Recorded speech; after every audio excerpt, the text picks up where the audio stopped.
In roughly 6 weeks, the Walt Disney Company will host their next quarterly earnings call, the third fiscal quarter for the Walt Disney Company, sometime in early August. And of course, we will, as always, be covering that earnings call live right here on Valiant Renegade.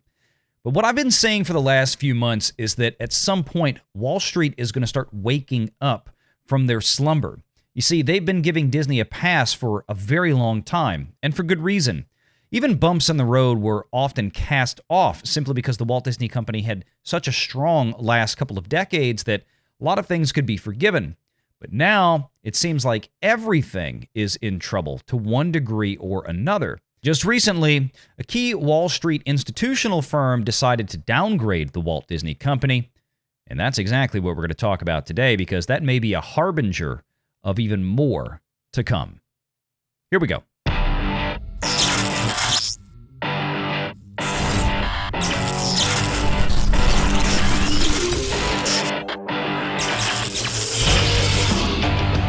Renegade Online.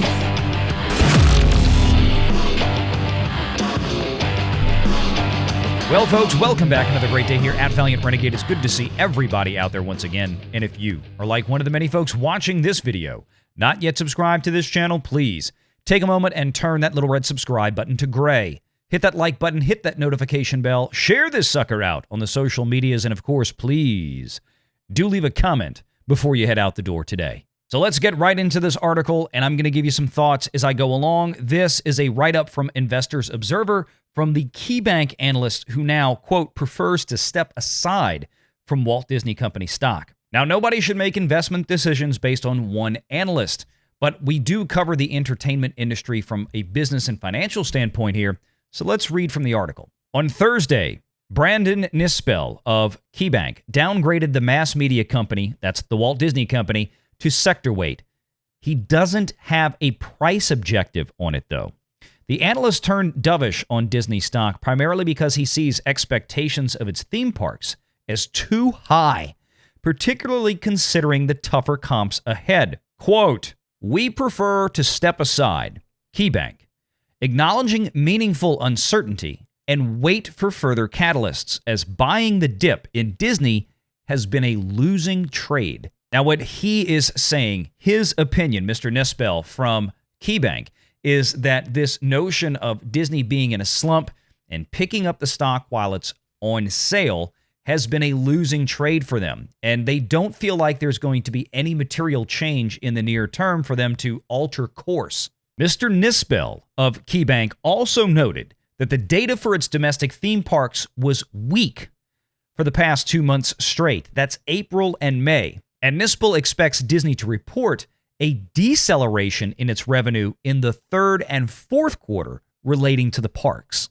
The analyst also warned of a potential decline in the total number of subscribers at Disney Plus and Hulu in its current fiscal quarter. That's the third fiscal quarter that ends on June 30th. He also downgraded the Disney stock today because of the demand for ESPN sports in general appears to be not as resilient on streaming as it is on linear TV, as per the KeyBanc research. Quote, "While the company has started to drive pricing, we have yet to see Disney services separate from peers from a churn standpoint, though it arguably has had a bundling advantage." Now, let me translate that part very simply. What KeyBanc is suggesting that they have observed, again, this is their analysis, their opinion, but what they are saying is that they don't feel that Disney Plus is now widely differentiated from any other major streaming company in terms of churn, or that is to say, people that sign up for the Disney Plus service are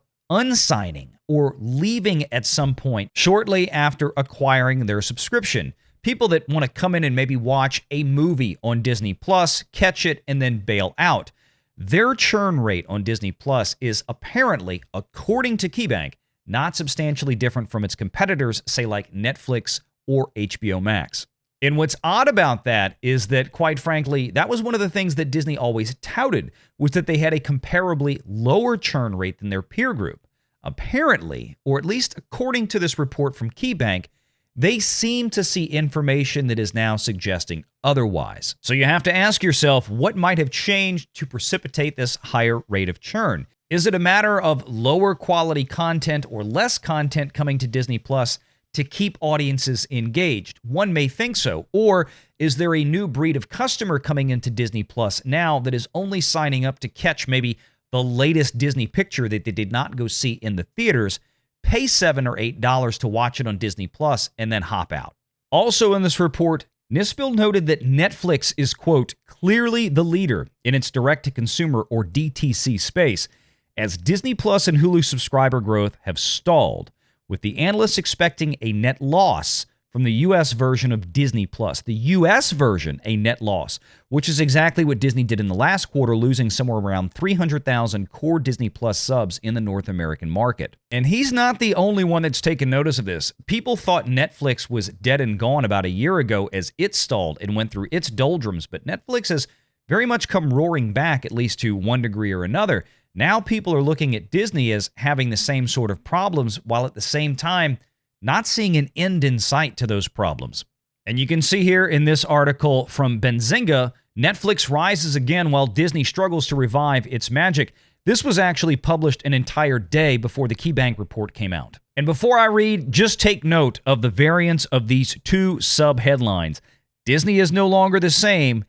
Netflix rises again. From the article, creative output is the lifeline of Disney, and Bob Iger's leadership has always been about content.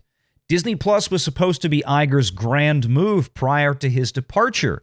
Instead, Bob Iger is now facing a troubled company that just laid off 7,000 employees, that is pulling programming from streaming services to save costs, and the animation business is no picnic, with the latest Pixar movie, Elemental, being a financial flop, with the lowest opening weekend gross since Toy Story debuted in 1995. Now, of course, those are unadjusted dollars. If we scaled up 1995's debut of Toy Story to 2023 ticket prices, it's going to be one of the biggest openings they've ever had.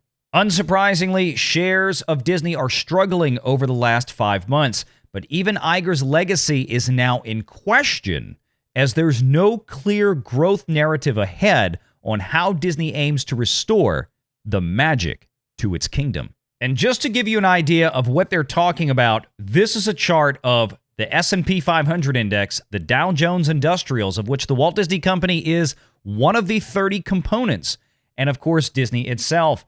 The light blue line at the top, 10.2% is the growth rate in the past 90 days for the S&P 500.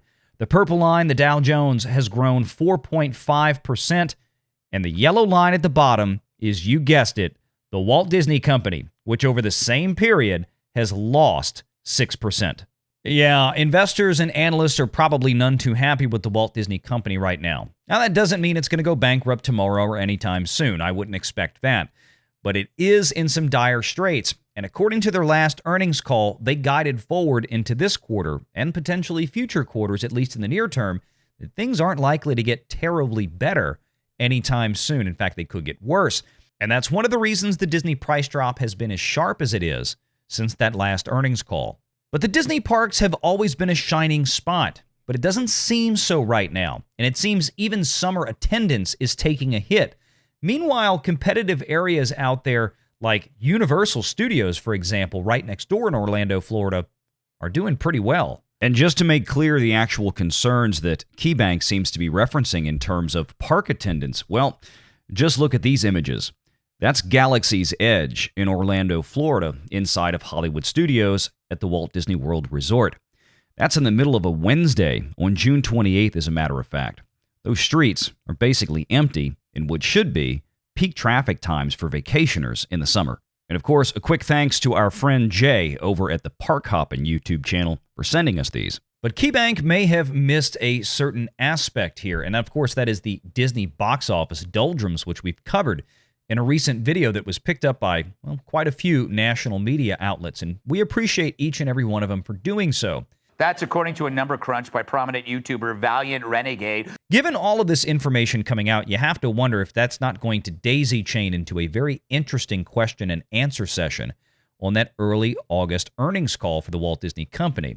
Can't wait till when they schedule it.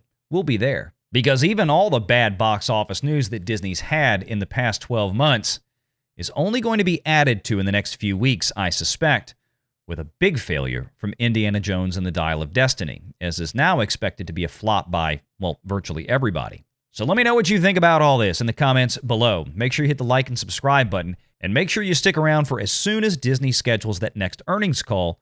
We'll be covering it here live on Valiant Renegade. Stay tuned. And until then, take care.